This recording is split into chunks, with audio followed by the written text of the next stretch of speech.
Hello दोस्तों, फिर से हाजिर हूँ क्लास 12 भौतिक विज्ञान की एक और महत्वपूर्ण वीडियो लेकर। आज की इस वीडियो में हम क्लास 12 भौतिक विज्ञान का 2023 का पेपर देखने वाले हैं, जिसमें देखेंगे कौन कौन से प्रश्न पूछे गए थे और कितने अंक के वो प्रश्न पूछे थे, कौन से कितने अंक के सबसे ज़्यादा प्रश्न पूछे जाते हैं, जिससे आपको एक आइडिया हो जाएगा कि पेपर कैसा बनता है, तो हमें किन प्रश्नों की अच्छे से तैयारी कर जाना चाहिए। तो वीडियो को पूरा जरूर देखिएगा, पसंद आए तो लाइक और हमारे चैनल को सब्सक्राइब करना ना भूलिएगा। चलिए देखते हैं। तो सबसे पहले तो आपको एक 15 मिनट होंगे जिनके निर्देश पढ़ने के लिए दिए होते हैं कि सभी प्रश्न अनिवार्य हैं। इस प्रश्न पत्र में 5 खंड हैं। खंड आ, बा, सा और दा होते हैं और या होता है। आ में बहुविकल्पीय प्रश्न होंगे जो 1 अंक के होंगे, और खंड बा में क्या होंगे, अति लघु प्रश्न होंगे, प्रत्येक कितने अंक के होंगे, 1 अंक के प्रश्न होंगे। और खंड सा में लघु उत्तरीय प्रश्न, एक प्रश्न के कितने 2 अंक के नंबर होंगे। 2 अंक की जो होता है कि मॉडल में दिखा होगा आपने कि लघु उत्तरीय 1 होता है, लघु उत्तरीय 2 होता है, सेकंड फर्स्ट और सेकंड होती हैं। जो फर्स्ट होगा आपको 2 अंक का होगा और सेकंड वाले प्रश्न होंगे 3 अंक के होंगे। फिर खंड या होगा विस्तृत उत्तरीय प्रश्न है, जो प्रत्येक 5 अंक के प्रश्न बनते हैं। लास्ट में चार प्रश्न आते हैं, कितने 4 प्रश्न बनेंगे। और इस खंड के चारों प्रश्नों में आंतरिक विकल्प का चयन प्रदान किया गया है, परंतु प्रत्येक में केवल एक ही विकल्प का चयन, यानी इसमें हर एक प्रश्न में अथवा दिया होगा, एक अथवा होगा, यानी 2 दिए होंगे, एक अथवा में होगा, इनमें से एक आपको करना होगा।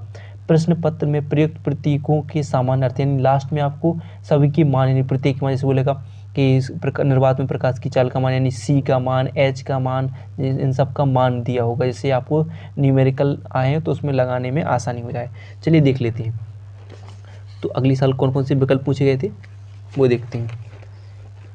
तो सबसे पहले विकल्प यानी खंड आ पर आ गए हैं, जो कि प्रत्येक प्रश्न होंगे कितने आपके 6 प्रश्न होंगे और 1 अंक के होंगे। पहला प्रश्न होगा विद्युत फ्लक्स का मात्रक होता है, तो क्या होता है, वोल्ट मीटर।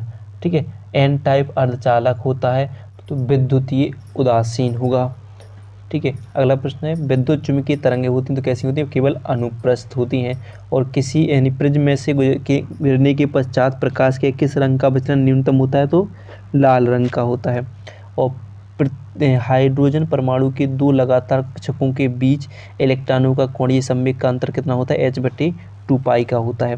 पहला देखिए धारावाही चालक के चारों तरफ उत्पन्न क्षेत्र होता है तो केवल चुंबकीय होता है। ये तो आपके 6 विकल्प आते हैं, तो 6 विकल्प एक एक प्रश्न 6 नंबर के हो जाते हैं। फिर एक और खंड, इसके बाद कौन सा पढ़ा था कि खंड बा में भी कितने अंक के होंगे, अति लघु प्रश्न होंगे, और इसमें भी कितने 6 प्रश्न होंगे, वो भी कितने अंक के, एक एक अंक के पूछे जाएंगे। तो पहला पूछा गया था गोलीय सतह पर प्रकाश के अपवर्तन के लिए सूत्र n2/v - n1/u बराबर n2 - n1/r, जहाँ संकेतों के समान अर्थ हैं की सीमाओं का उल्लेख कीजिए, पूछा गया था। तो इनको बस तैयार कर लीजिएगा, मैं बताने वाला हूँ, बस इनको आपको तैयार करना है और देख लेना है। रिपीट भी प्रश्न हो सकते हैं और किस टाइप के प्रश्न पूछे गए थे वो भी तैयार समझ आ जाएगा। फिर देखिए खंड व प्रकाश उत्सर्जक डायोड क्यों अग्र अभिनत होता है। और फिर अगला प्रश्न देखिए यदि एक प्रिज्म कोण और न्यूनतम विचलन कोण का मान बराबर a हो तो प्रिज्म के पदार्थ का अपवर्तनांक क्या होगा। देखिए प्रश्न सबसे ज़्यादा कहाँ पर बोल रहे हैं, यानी जो आपकी सेकंड बुक होती है, सेकंड बुक में है जो आपकी, उससे सबसे ज़्यादा प्रकाश वाली बुक होती है, उसमें सबसे ज़्यादा प्रश्न पूछे गए। देखो अगला देखिए, ये 3 प्रश्न आ गए आपके जो पहली बुक से, 3 प्रश्न सेकंड वाले। देखो विद्युत चुम्बकीय तरंग के विद्युत एवं चुम्बकीय क्षेत्र सदिश ई वेक्टर व एवं बी वेक्टर हैं, तरंग संचरण की दिशा ज्ञात कीजिए। अगला आ गया था कि ट्रांसफार्मर का सिद्धांत, ट्रांसफार्मर के सिद्धांत को तैयार इस साल भी कर लेना। ट्रांसफार्मर अच्छे जैसे किसी सेल की आंतरिक प्रतिरोध किन कारकों पर निर्भर करता है, ये भी बहुत ही महत्वपूर्ण प्रश्न है। और साथ में इस आंतरिक प्रतिरोध वाले जो एक आंतरिक प्रतिरोध विद्युत वाहक बल धारा में संबंध वाला एक प्रश्न सूत्र होता है, उससे सवाल भी सबसे ज़्यादा बनते हैं। फिर इसके बाद अपना खंड स्टार्ट होता है सा, और ये कितने होंगे, लघु उत्तरीय वन होंगे, जिसमें 2 अंक के प्रश्न पूछे जाएंगे। ठीक है। तो कितने प्रश्न हैं वो देखेंगे। तो व्हीटस्टोन सेतु बहुत ही महत्वपूर्ण होगा। व्हीटस्टोन सेतु के लिए परिपथ आरेख खींचिए और इसकी कौन सी भुजाएं संयुग्मी होती है, यानी P/Q बराबर R/S को सत्यापित भी करना हो। फिर एक प्रश्न पूछा गया था शंट से क्या समझते हो, इसका एक अनुप्रयोग विद्युत परिपथ में दर्शाइए, बहुत ही महत्वपूर्ण प्रश्न होगा। फिर एक और देखिए +5 डायोप्टर तथा -3 डायोप्टर क्षमता वाले दो लेंस संपर्क में रखे हुए। लेंस के संयोजन की फोकस दूरी तथा क्षमता ज्ञात कीजिए। बहुत ही महत्वपूर्ण, संपर्क में रखे दो पतले लेंस की फोकस दूरी और संयोजन की क्षमता, दो प्रश्न सूत्र लगेंगे यहाँ पर, हल हो जाएगा सवाल। फिर देखिए, एक धातु का कार्यफलन 2.0 इलेक्ट्रॉन वोल्ट है और इसमें 5000 एंगस्ट्रॉम तरंगदैर्घ्य का एक वर्णीय प्रकाश से प्रकाशित किया जाता है। दहली तरंगदैर्घ्य और निरोधी विभव की गणना कीजिए। दहली तरंगदैर्घ्य वाला भी आपके प्रकाश विद्युत प्रभाव वाले चैप्टर से प्रश्न बन गया यहाँ पर। अगला प्रश्न देखेंगे, अब यहाँ से होगा खंड दाह, और खंड दाह में सबसे, यानी जो लघु उत्तरीय सेकंड होता है, सबसे ज़्यादा प्रश्न 10 प्रश्न बनते हैं इससे 3 अंक वाले। तो देखिए, पहला अग्रविनत पश्चमिनत बहुत ही महत्वपूर्ण है, बहुत ही महत्वपूर्ण है। अग्रविनत पश्चमिनत या पूर्ण तरंग दृष्टिकारी या अर्ध तरंग दृष्टिकारी पूछे जाते हैं, बहुत ही महत्वपूर्ण होता है।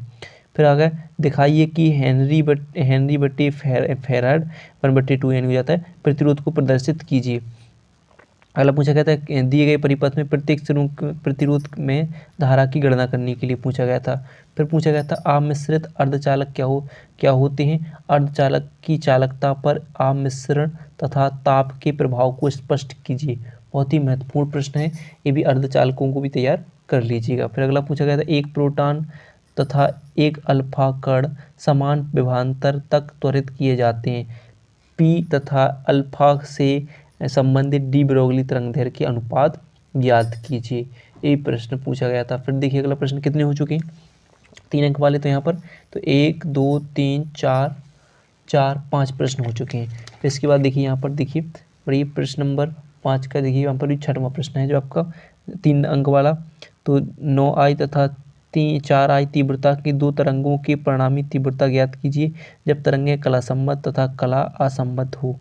फिर अगला प्रश्न पूछा गया था, हाइड्रोजन परमाणु के लिए ऊर्जा स्तर आरेख खींचिए। बामर श्रेणी के, ठीक है, बामर श्रेणी के अल्फा हाइड्रोजन बीटा हाइड्रोजन श्रेणी की सीमा की तरंगदैर्घ्य की गणना कीजिए। फिर देखिए, एक और प्रश्न, आंशिक प्लेटों के बीच आंशिक रूप से परावर्तित पदार्थ द्वारा भरे समांतर प्लेट संधारित्र के लिए विभवांतर तथा धारिता की गणना कीजिए। संधारित्र वाले दो समांतर प्लेट संधारित्र की धारिता और एक परावर्तित पदार्थ रखा हुआ प्लेटों के बीच, ये दोनों प्रश्न बहुत महत्वपूर्ण होती हैं, इनको भी तैयार अच्छे से कर लीजिएगा।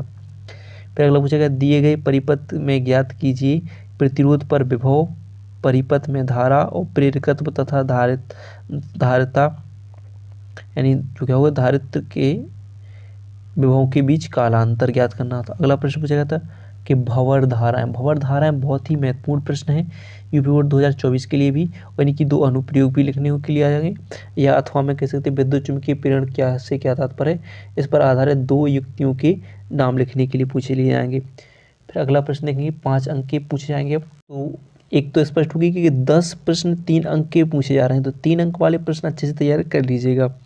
फिर अगला खंड या, इसमें अब 4 प्रश्न पूछे जाएंगे, लॉन्ग क्वेश्चन होंगे, वो 5 अंक के होंगे, और इसमें हर एक प्रश्न के साथ एक अथवा वाला प्रश्न होगा, जैसे हमने निर्देश में पढ़ चुके हैं पहले। तो पहले पूछा गया था, स्पष्ट कीजिए कि क्यों हल्की नाभिक आपस में जुड़कर एक बड़ा नाभिक बनाते हैं। एक भारी नाभिक 2 हल्की नाभिकों में टूट जाता है। नाभिकीय संलयन, नाभिकीय विखंडन, और नाभिकीय विखंडन तथा नाभिकीय संलयन दोनों घटनाओं में ऊर्जा निकलती है, ठीक है, इसके बारे में। फिर देखिए, अथवा वाला प्रश्न आ गया था, एक नाभिक उसी चैप्टर से। फिर देखिए, यहाँ से अगला प्रश्न बना था, प्रश्न नंबर 5 एक और, कि खगोलीय दूरदर्शी की तुलना संयुक्त सूक्ष्मदर्शी से कीजिए। क्या दूरदर्शी को सूक्ष्मदर्शी तथा इसके विलोम की तरह प्रयुक्त किया जा सकता है? कारण सहित स्पष्ट कीजिए। खगोलीय दूरदर्शी वाला प्रश्न, और ये आपके प्रिज्म वाला प्रश्न बन जाएगा, अथवा वाला। फिर एक और प्रश्न बन गया कि स्थिर वैद्युति में गॉस नियम तथा स्थैतिक चुंबकत्व में परिपथीय नियम का उल्लेख, स्पष्टीकरण तथा लक्षणों की तुलना कीजिए। और फिर लंबवत वाला एक और इसी चैप्टर से।